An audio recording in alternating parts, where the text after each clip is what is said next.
அன்பும் கண்மணி ஒன்று சேர்ந்து பாட்டி முகத்தில் கறி பூசினா நல்லா இருக்கும் யாரெல்லாம் நினைக்கிறீங்களோ இந்த வீடியோக்கு ஒரு லைக் போட்டுருங்க. இங்கே பாட்டி இருந்துக்கிட்டு ஒரு கஸ்டமர் கிட்ட பேசுறதுக்காக ஜேபி ரெஸ்டாரண்ட்டுக்கு வர்றாங்க. அப்போ அங்கே வந்து அந்த கஸ்டமர் கிட்ட பேசிக்கிட்டு இருக்கும்போது இங்கே கண்மணி அந்த பாட்டியை பார்க்காம உங்களுக்கு என்ன வேணும் என்ன சாப்பிட்றீங்க அப்படின்ட்டு கேட்குறாங்க. உடனே பாட்டி திரும்பி பார்த்ததும் கண்மணின்னு சொல்லிட்டு பாட்டிக்கு ஷாக்காக இருக்குது. உடனே சிரிக்கிறாங்க கண்மணியை பார்த்துட்டு, என்னடி இடியாப்பம் பிஸ்னஸ் பண்ணுறேன், பிரியாணி பிஸ்னஸ் பண்ணுறேன், நான் அதை பண்ணுறேன் இதை பண்ணுறேன்னா கடைசியில் இந்த ஹோட்டலில் சர்வராக வேலை பார்த்துட்டு இருக்கேன் அப்படின்ட்டு ரொம்ப கிண்டலாக சிரிக்கிறாங்க. உடனே கண்மணி இருந்துக்கிட்டு அவங்கள பார்த்துட்டு நக்கலாக சிரிக்கிறாங்க. நான் ஒன்றும் இந்த ரெஸ்டாரண்ட்டோட என்ன சர்வர் கிடையாது, இந்த ரெஸ்டாரண்ட்டோட ஒன் ஆஃப் த பார்ட்னர் அப்படின்னு சொல்லிட்டு சொல்கிறாங்க. ஏய் ரெஸ்டாரண்ட்டை வைக்கிறதுக்கு எவ்வளவு செலவாகும் தெரியுமா, அப்படி இருக்கும்போது நீ இந்த ரெஸ்டாரண்ட்டோட ஓனரா அப்படின்ட்டு பாட்டி கேட்டதும், இது என்னுடைய ஃப்ரெண்டோட ரெஸ்டாரண்ட், அவரோட பார்ட்னராக நான் இந்த ரெஸ்டாரண்ட்டில் இருக்கிறேன் அப்படின்னு சொல்லிட்டு கண்மணி சொல்கிறாங்க.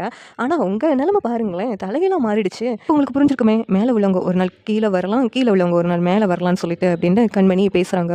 உடனே உங்கள் பாட்டி வந்துட்டு உங்கள் திமிர் பேச்சுக்கு ஒன்றும் குறைச்சல் கிடையாது அப்படின்னு சொல்கிறாங்க.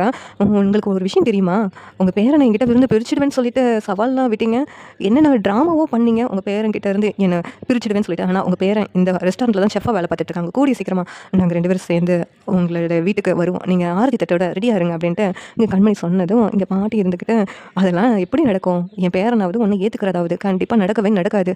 ஏன்னா என் பேரன் என்னுடைய கௌரவத்துக்காக தாண்டி உன்னை வீட்டை விட்டு அனுப்புனான், அது எப்படி நடந்துச்சு, நான் தான் ட்ராமா போட்டேன் உங்கள் அம்மாவை திட்டுற மாதிரி, அதை நம்பி நீயும் என் மேலே கோவப்பட்ட, கையை ஓங்கின, அதை பார்த்து என் பேரன் தாங்க முடியாமல் உன்னை வீட்டை விட்டு துரத்திட்டான் அப்படின்னு சொல்லிட்டு எங்கள் பாட்டி சொல்கிறாங்க.